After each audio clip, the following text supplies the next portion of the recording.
सलीके से हवाओं में जो खुशबू घोल सकते हैं, सलीके से हवाओं में जो खुशबू घोल सकते हैं, अभी कुछ लोग बाकी हैं जो उर्दू बोल सकते हैं। अल्लाह से करे दूरी तो तालीम भी फितना, अल्लाह से करे दूरी तो तालीम भी फितना, इमलाक भी, औलाद भी, जागीर भी फितना। नाहक के लिए उठे तो शमशीर भी फितना, शमशीर कहते हैं खंजर को, तलवार को। तो नाहक के लिए उठे तो शमशीर भी फितना, शमशीर ही क्या, नारे तकबीर भी फितना। जिसे कहते हैं तहजीब का चश्मा है, उर्दू जिसे कहते हैं तहजीब का चश्मा है, वह शख्स मुहज़्ज़ब है जिसे यह ज़बान आई।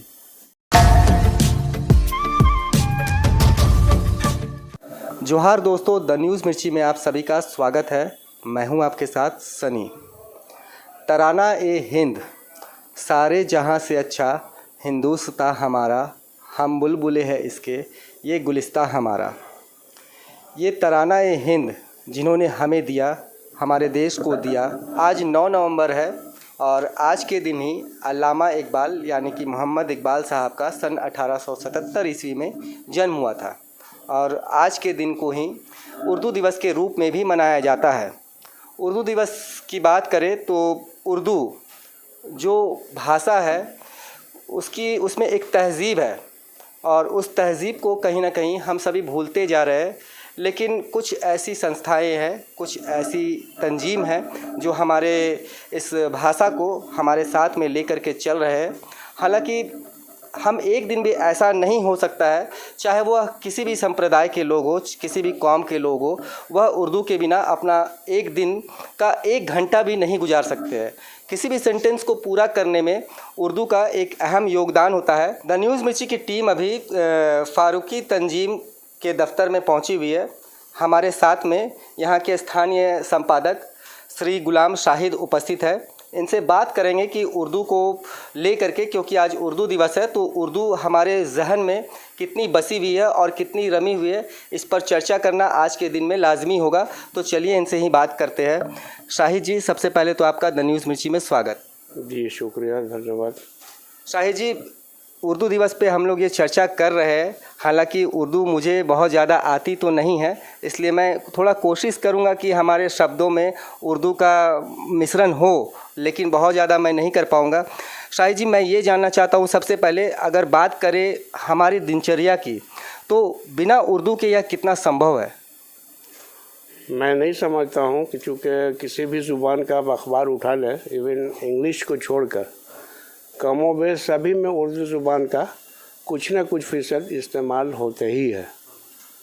तो उर्दू के बग़ैर अखबार, फिल्मों में जो गाने आते हैं, नगमा का मामला जो आता है, उसमें भी अल्फाज उर्दू के लिए जाते हैं और फिल्म में लगभग 80-90% इस्तेमाल उर्दू ज़ुबान का ही किया जाता है। देखिए, उर्दू दरअसल इंडो आर्यन ज़ुबान है और यह हमारे संविधान के आइन के 8वें शेड्यूल में रखा गया है।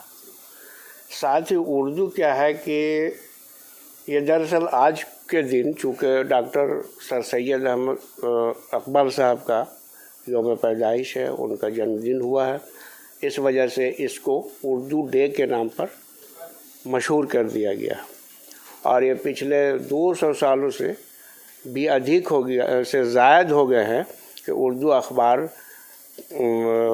मंजर आम पर देखने को मिल रहा है। शाहिद जी, एक चीज़ जानना था हमें, जैसे हम अपने दिनचर्या में प्रतिदिन उर्दू शब्दों का इस्तेमाल करते हैं और लोगों को पता नहीं होता है कि आप कौन सा शब्द जो है वह उर्दू है और आप उसे दूसरी भाषा कहे तो हिंदी समझ के भी इस्तेमाल करते हैं। तो ऐसे कुछ वर्ड्स हैं जिनके बारे में आप हमारे दर्शकों को बता सके जो कि उर्दू है और उन्हें नहीं पता है कि ये उर्दू है। एक्चुअली देखिए, उर्दू में हम हिंदी अखबार का मुताला करते हैं, अखबार को देखने का मतलब, उसमें सुर्खियों पर ज़्यादातर लोग उर्दू शब्द का, उर्दू अल्फाज का इस्तेमाल करते हैं। मसलन क़ैद, खाना, इस तरह के बहुत से हैं, जैसे सियासत, तरक्की याफ्ता, ये सब अल्फाज जो है उर्दू अखबार में हिंदी अखबार में भी आजकल इस्तेमाल होने लगा है। और चूँकि उर्दू एक्चुअली में ये ज़ुबान मुल्क के गंगा ज़मनी का एक बेहतरीन तहज़ीब है, एक बेहतर कल्चर है, और ये किसी मज़हब से नहीं है बल्कि मुल्क की ज़ुबान है, अपने देश की ज़ुबान है। लेकिन नासमझी है या कम अक़ली है कि कुछ लोग इसको एक दूसरे, इसमें भी फ़िरका वारियत का जहर घोलने पर लगे हुए हैं। चूँकि हिंदी और उर्दू आपस में दोनों सगी बहनों की तरह ही है, और ये हमारा साझी विरासत भी रहा है। अब इस साझी विरासत को हम तमाम हिंदुस्तानियों को चाहिए कि हम इसे मजबूत करें और इसको फलने फूलने में सहयोग करें। शाहिद जी, बहुत ही अच्छी बात कही आपने कि उर्दू के बिना हिंदी हो या फिर हिंदी के बिना उर्दू, वह एक दूसरे के साथ है तभी पूरी है, नहीं तो अधूरी है। शाहिद जी, जैसे बात करें सरकारी दफ्तरों में, ख़ास करके अगर कोर्ट कचहरियों की बात करें तो एक ज़माने से शुरू से ही उर्दू शब्दों का ही इस्तेमाल, चाहे वो एग्रीमेंट पेपर्स हो या फिर किसी तरह का डीड हो, उर्दू शब्दों का ही इस्तेमाल किया जा रहा है। तो आज भी उसे जारी रखा गया है, तो क्या कहेंगे इस पर? ये देखिए, जब हम समझते हैं कि जब से देश आज़ाद हुआ है उससे पहले से उर्दू का इस्तेमाल होता रहा है। अभी कोर्ट कचहरी में जो फैसले लिखे जाते हैं वो भी उर्दू, उसमें भी पहले तो उर्दू में टोटली लिखे जाते थे, उर्दू और पर्शियन में। धीरे धीरे इसमें कहीं ना कहीं कुछ कोताहियाँ होती गई कि धीरे धीरे ये कम पड़ गया। लेकिन इस्तेमाल इसका हिंदी वाले भी उर्दू में ही उर्दू का ही करते हैं, हिंदी शब्दावली का इस्तेमाल करते हैं, लेकिन वो एक्चुअली में उर्दू का ही अल्फाज होता है। शाहिद जी, चूँकि आज हम लोग अल्लामा इकबाल के जन्म दिवस पर बैठे हैं और चर्चा कर रहे हैं, तो मैं चाहूँगा कि अल्लामा इकबाल के कुछ मतलब ख़ास जो मुशायरे थे या फिर शायरी थे, आप उन्हें हमारे दर्शकों को थोड़ा बताएं। उनकी शायरी तो बेशुमार है, और चूँकि हम लोग एक मुदीर के हैसियत से काम करते हैं तो अशार का कम ज़रूरत पड़ता है, चूँकि शायर तो रहे नहीं। उनके अशार के बेमिसाल होते हैं, उनमें एक सबक होता है। मिसाल के तौर पर उन्होंने एक बार कहा था, आज के जो हालात पर मुनहसर है, आज के हालात से है कि अल्लाह से करे दूरी तो तालीम भी फितना, अल्लाह से करे दूरी तो तालीम भी फितना, इमलाक भी, औलाद भी, जागीर भी फितना, नाहक के लिए उठे तो शमशीर भी फितना। शमशीर कहते हैं खंजर को, तलवार को। तो नाहक के लिए उठे तो शमशीर भी फितना, शमशीर ही क्या, नारे तकबीर भी फितना। तो ये अल्लामा का एक फ़लसफ़ा रहता था, जो आमतौर पर वो एक बड़ी सीख ये देते थे, चूँकि एक मुफ़क्किर थे, एक फ़लसफ़ा थे, तो हर कोई इनके फ़लसफ़ा को सही अंदाज से नहीं ले पाते। आज हमारे उलमाए कराम मज़हबी स्टेज पर जब बोलते हैं तो सर अल्लामा इकबाल के अशार बहुत पढ़ते हैं, क्योंकि उनके अशार पर बड़ी बड़ी तकरीरें होती हैं। शाहिद जी, बहुत ही अच्छी बात कही, और आपने जो शायरी हमें जो सुनाई, बताई अल्लामा इकबाल की शायरी सुन कर के ये महसूस होता है कि वो कह रहे हैं कि बेगुनाहों या फिर निर्दोषों के ऊपर में तलवार भी अगर आप उठा रहे हैं किसी भी ऐसे, तो वो फितना है। बिल्कुल। बहुत ही अच्छी बात अल्लामा इकबाल साहब ने कही थी। शाहिद जी, हम दूसरा सवाल आपसे पूछना चाहते हैं कि जैसे उर्दू को अगर दुनिया का सबसे मीठा अगर भाषा कहा जाए तो इसमें कोई दो राय नहीं होनी चाहिए। और जैसे तलफ़्फ़ुज़ की अगर बात करें, प्रोनाउंसिएशन की अगर बात करें, जा, ज़ा, का और सा, शा, ये सारी चीज़ें जो है वो उर्दू में ही समाहित होती है। तो बहुत से ऐसे लोग हैं जो उर्दू ज़बान तो बोलते हैं लेकिन इन चीज़ों का अंतर नहीं कर पाते, उनके लिए क्या कहेंगे? देखिए, इस पर कोशिश करना चाहिए। ज़ुबान कभी बिगड़ती भी है, कभी संभलता भी है, और कोशिश करने से सब आसान हो जाता है। मिसाल के तौर पर अभी एक हमारे झारखंड में हेमंत सोरेन जी का एक बहुत अच्छा प्रोग्राम चल रहा है, आपकी योजना, आपकी सरकार, आपके द्वार। तो कई जगह पर हमको सुनने को मिलता है जो बोल देते हैं आपकी योजना। तो ये हिंदी का लफ्ज़ है, मैं भी बोल रहा हूँ, लेकिन चूँकि उर्दू पढ़ने वाले या उर्दू जानने वाले हिंदी अल्फाज को भी शुद्ध बोलते हैं।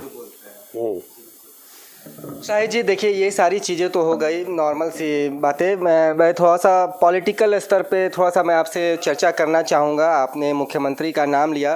अभी से कुछ दिनों पहले उर्दू को लेकर के काफ़ी विवाद भी छिड़ा हुआ था, और विपक्ष की बात करें तो वो लगातार मुख्यमंत्री हेमंत सोरेन पर भी हमलावर थे, और यह आरोप लगाया जा रहा था कि वह तुष्टीकरण की राजनीति कर रहे हैं झारखंड में।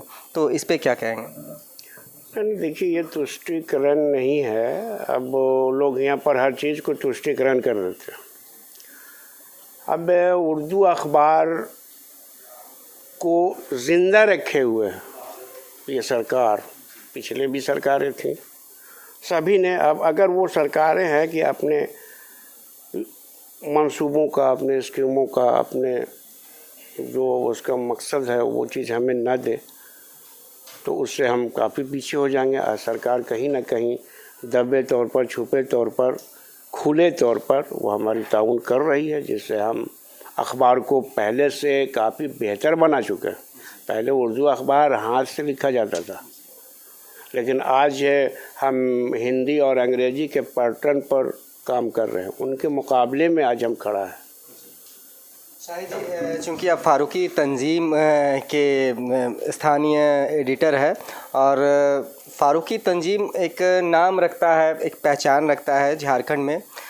लेकिन बात करें अगर इस ज़माने की, इस दौर की, तो सोशल मीडिया जब से आई है तो कहीं ना कहीं अखबारों का जो सर्कुलेशन है वह कम हो गया है। और उर्दू में इसका क्या असर पड़ा है, मतलब उर्दू कितना कम पड़ा है, क्या मतलब अंतर देख रहे हैं? अखबारों में पहले के बनिस्बत हम बढ़े हैं, हमारा सर्कुलेशन भी काफ़ी बढ़ा है।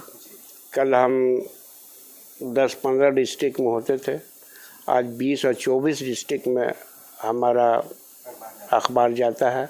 हमारे रिपोर्टर्स हैं और 24 जिलों से हम कहीं ना कहीं से अटैचमेंट हमारा होता है।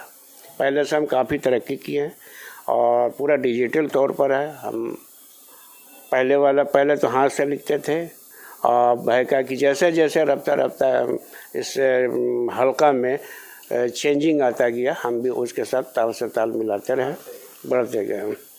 शाहिद जी, बहुत ही अच्छा लगा आपसे बात करके, और मैं अंत में ये चाहूँगा कि हमारे युवाओं को आप उर्दू को लेकर के क्या कहना चाहेंगे, क्या संदेश देना चाहेंगे? हम अपने नौजवानों से, देश के लोगों से ख़ास तौर से ये कहना चाहेंगे कि ज़ुबान किसी मज़हब, किसी धर्म का नहीं होता है। चाहे हिंदी हो, उर्दू हो, संस्कृत हो, या लोकल सतह पर और जो यहाँ की ज़ुबानें हैं उनको सीखना चाहिए। उर्दू एक मीठी ज़ुबान है, साझा विरासी है इसमें, तो इस पर हमको, आपको कोशिश करनी चाहिए। हम लोग उर्दू से जुड़े अखबार वाले चाहते हैं कि लोग हमसे जुड़े, ताकि हम उनको उर्दू ज़ुबान बताएं, उर्दू उनको सिखाएं।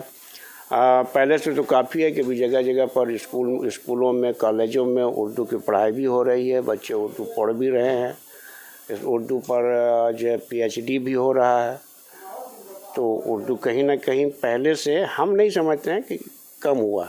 हाँ, सियासी तौर पर थोड़ी कमियां जरूर हुई है, भेदभाव हुआ है। तो सरकार को चाहिए कि भाषा को भाषा समझे, इसको मज़हब से न जोड़े, और इसके विकास के लिए, इसकी तरक्की के लिए सरकार को कोशिश करना चाहिए। तो दोस्तों, ये थे हमारे साथ में शाहिद जी, जो कि फारूकी तंजीम के स्थानीय एडिटर है, और काफ़ी अच्छी बात इन्होंने कही कि उर्दू जो है वह धीरे धीरे अब और भी आगे बढ़ रही है। लोगों का जो रुझान है वह उर्दू को लेकर के और भी बढ़ता जा रहा है, और इसी वजह से इनका सर्कुलेशन भी जो है फारूकी तंजीम का वह पहले से कहीं ज़्यादा बढ़ा है। अब ये झारखंड में 24 डिस्ट्रिक्ट्स में इनका अखबार जो है वह जा रहा है। तो उर्दू के उज्जवल भविष्य के लिए द न्यूज़ मिर्ची की, हाँ, दिल्ली, पटना, झारखंड। तो उर्दू के उज्जवल भविष्य के लिए और द न्यूज़ मिर्ची की ओर से भी ढेर सारी मतलब शुभकामनाएं कहे तो, और बहुत सारी मैं भी आप लोगों से ये गुजारिश करूंगा कि उर्दू से जुड़े। उर्दू काफ़ी मीठी भाषा है। अगर आप उर्दू से जुड़ते हैं तो एक रिस्पेक्ट और एक तहजीब जिसे कहते हैं, आप उस चीज़ को अपने ज़िंदगी में ला सकेंगे। तो उर्दू दिवस की आप सभी को ढेर सारी शुभकामनाएँ, मुबारकबाद। धन्यवाद।